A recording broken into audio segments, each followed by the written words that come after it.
ஜாதகத்தில் ஒருவரது செல்வ நிலை மற்றும் பணம் சம்பாதிக்கும் வாய்ப்புகளை அறிய சில கிரக நிலைகள் மற்றும் வீடுகள் முக்கியத்துவம் பெறுகின்றன.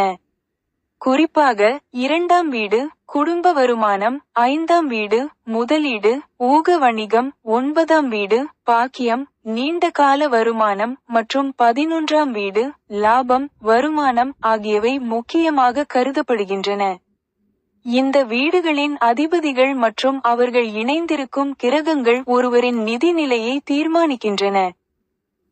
மேலும் கீழ்க்கண்ட கிரக நிலைகள் ஒருவருக்கு அதிகப்படியான பணம் சம்பாதிக்கும் யோகத்தை குறிக்கின்றன. 1. குரு, வியாழன்.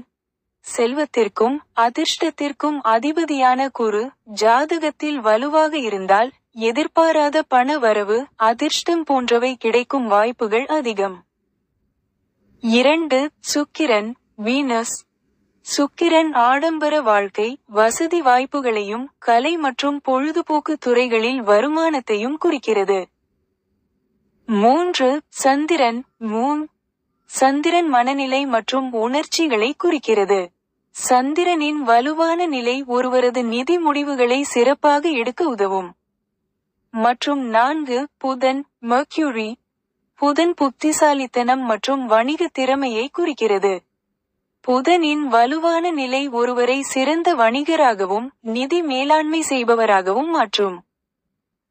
ஒருவரது ஜாதகத்தில் இந்த கிரகங்கள் மற்றும் வீடுகள் வலுவாக இருந்தால் அவர்கள் அதிக பணம் சம்பாதிக்கும் யோகம் கொண்டவர்களாக இருப்பார்கள்.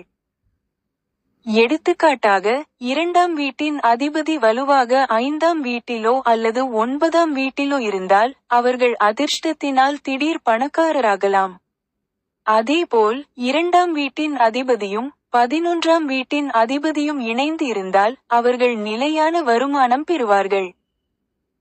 எனவே ஒருவரின் ஜாதகத்தில் உள்ள கிரக நிலைகள் மற்றும் வீடுகளை பொறுத்து அவர்கள் எவ்வளவு பணம் சம்பாதிப்பார்கள், எந்த வழிகளில் பணம் சம்பாதிப்பார்கள் என்பதை அறியலாம்.